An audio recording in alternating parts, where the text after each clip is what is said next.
Okay, we're doing 3-6 now out of Carter's Thermodynamics. This problem states the temperature of an ideal gas at an initial pressure, P1, and volume, V1, is increased at constant volume until the pressure is doubled.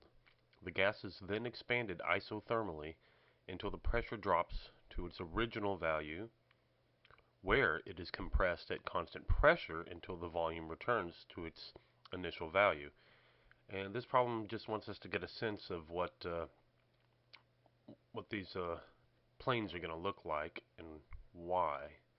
So let's go ahead and draw a couple axes here. Okay, this will be our pressure versus our volume, and this will be our pressure versus temperature. Okay, we are given an initial pressure, so we can just pick this as our initial pressure. We'll just call it P1.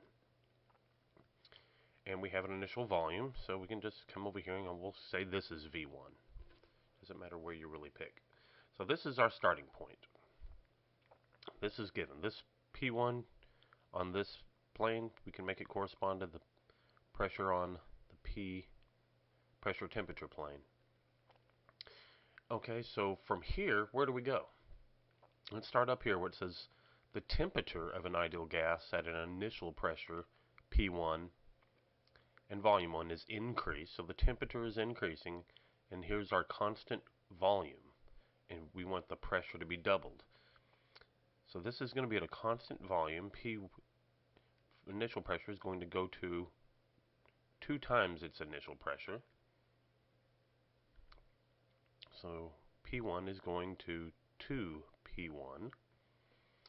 And what does that look like on here? It's at constant volume. So we're just going to go straight up, and that's where we're going to end up. We will call this lowercase I for our process. What does it look like over here? Well, we have to have an initial temperature. So that starts us off here.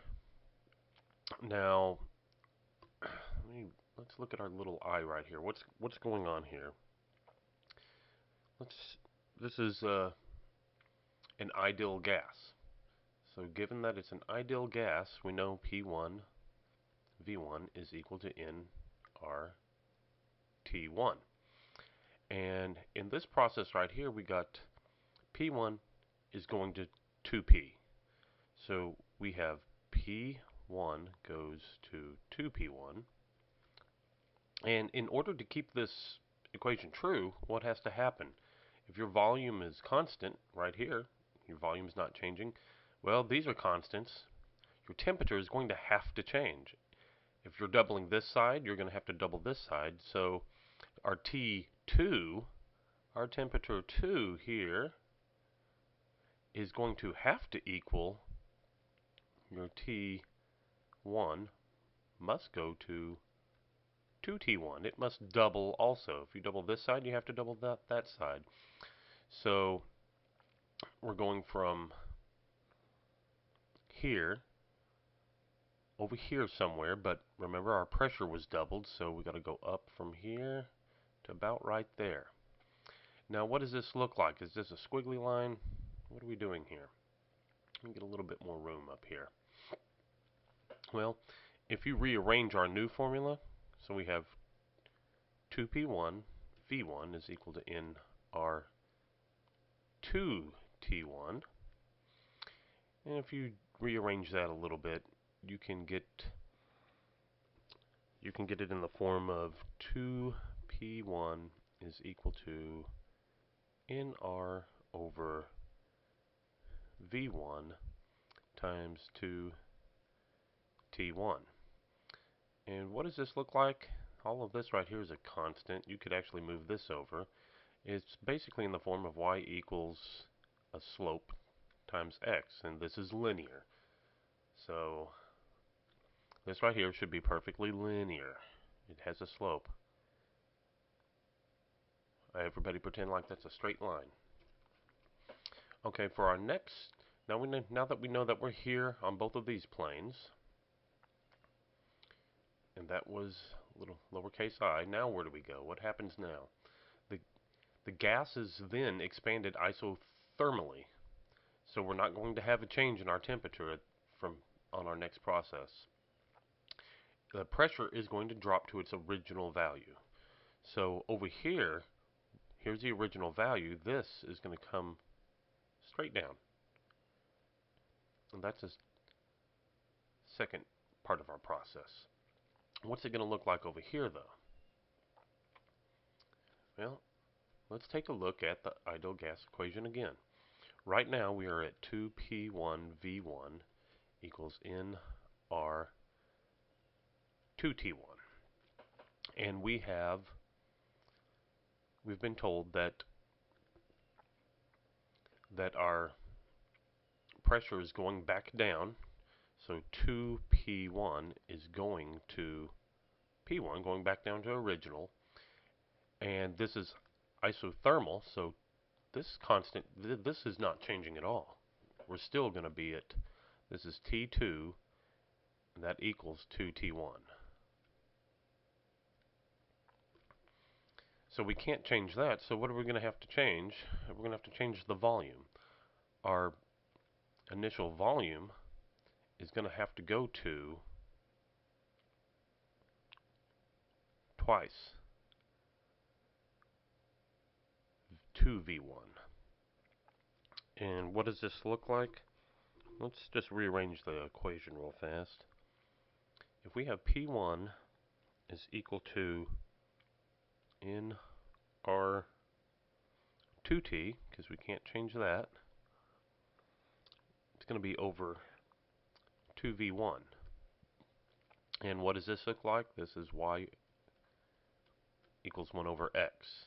If you remember the graph to it looks like that, but a little bit nicer. So when we go to double our volume, which is 2V1, and our pressure returns back to normal, this is not going to be a straight line because it's a 1 over X. These are your isothermal lines are always going to be of this form. Okay, that's our second part of the process, and they have us doing one more thing. Okay, for our last thing, once it gets to this point, where it is compressed, so our volume is going to be compressing it at constant pressure, so this is not going to move up or down, so it's going to be compressed from here to here. That's our third part. Until it returns to its initial value. Okay, let me just sketch out number 3 for our pressure temperature curve. We've got our initial state is P1 2V1 from up here is equal to NR2T1. And we have our volume that was doubled returning to its original state. And if that happens, if this goes down by half and we have a constant pressure, and these are all constants, well, 2T1 is basically 2T1 will have to go to its original temperature. That puts us in a nice straight line right back to where we were. And our resulting equation is just P1V1 equals NRT1, exactly where we started from. And that was part A of 3-6.